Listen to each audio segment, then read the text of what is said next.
तो इसका कोटेशन में बता रही थी कि वो इस कोटेशन में ये कहा गया है कि कुछ चीज़ें ऐसी होती हैं जो कि खुद अलाउ नहीं करती कि उन्हें पढ़ा जाए, ठीक है, या उन सीक्रेट्स को जाना जाए। अच्छा जी, आफ्टर एन अननेम्ड इलनेस, अब यहाँ जो स्टोरी के बारे में अननेम्ड नरेटर, अननेम्ड इलनेस मतलब यानी कि नरेटर को कोई बीमारी थी, क्या बीमारी थी, हाँ उसने बताया नहीं है, ठीक है। द अननेम्ड नरेटर, नरेटर का नाम क्या है वो भी बताया नहीं गया। Sits in an unnamed coffee shop, ठीक है, वो कॉफ़ी शॉप का क्या नाम है ये भी नहीं बताया गया। इन लंदन के अंदर फैसिनेटेड बाय द क्राउड, वो क्राउड से इतना ज़्यादा क्राउड है उस कॉफ़ी शॉप से, ठीक है। आउटसाइड द विंडो से बाहर जहाँ पे नरेटर बैठा हुआ था और बाहर ऑब्जर्व कर रहा था। He considers how isolated people think they are, अच्छा वो ये सोचता कंसिडर करता है कि लोग कितने तन्हा हैं, ठीक है। थिंक दे आर, और वो ये सोचते हैं दे आर, कि लोग ये सोचते हैं कि वो कितने तन्हा हैं।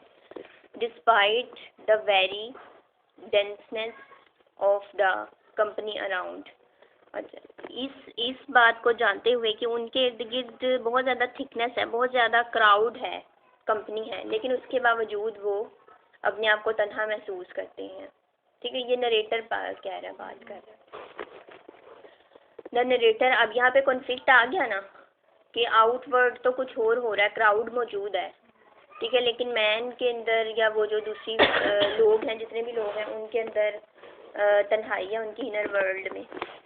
The narrator focuses on the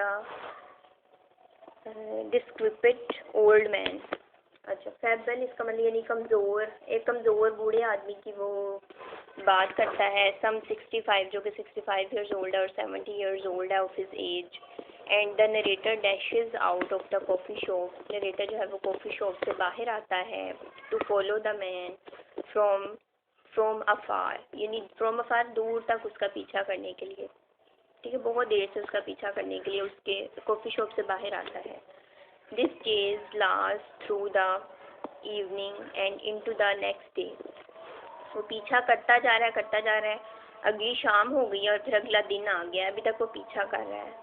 Finally exhausted, अब वो एग्जॉस्ट हो गया है। The narrator stands in front of the man, अब वो फ्रंट ऑफ उस आदमी के सामने आकर खड़ा होता है। Who still does not notice him, लेकिन वो बूढ़ा आदमी अभी तक उसे नोटिस नहीं कर रहा।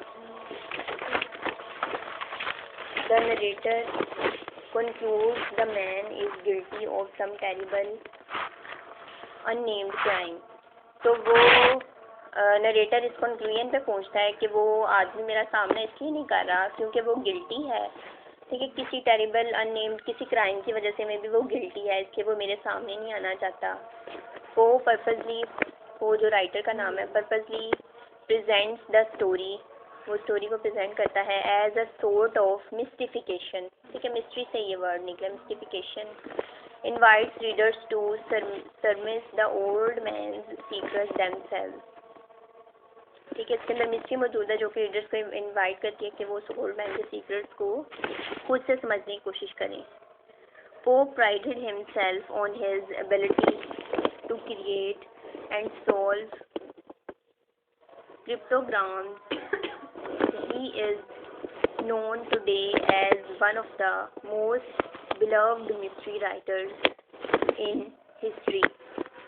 अच्छा, क्रिप्टोग्राम्स भी तजस्सुस के मीनिंग में आ जाता है। He is known today, अच्छा वो आज जाना जाता है most beloved mystery writer in history में। On October 3, 1949, Poe was found on the streets of Baltimore delirious, इस स्ट्रीट में वो पाया गया था, यानी कि उसकी डेथ भी मिस्टीरियस ही हुई थी, वो लिखता था मिस्ट्री में, वैसे ही उसकी डेथ हुई थी। इन ग्रेट डिस्ट्रेस में था वो and in need of immediate assistance की उसे ज़रूरत थी, लेकिन कोई भी नहीं जानता कि उसकी डेथ किस तरह से हुई थी, बस वो गली में पाया गया था। Poe's finally word were Lord help my poor soul, इसके फाइनल वर्ड्स थे। Contemporary of Poe at time remarked, यानी किसी कंटेम्प्रेरी राइटर ने उसके बारे में रिमार्क्स कहा था उसकी डेथ के बारे में। This death was almost a suicide, ये सुसाइड थी, a suicide prepared for a long time. ठीक है, जस्ट वैसे उसके कमेंट है।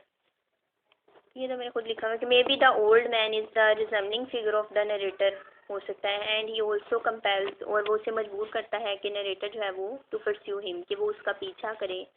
The old man represents the vague, complex और isolated condition of all humanity.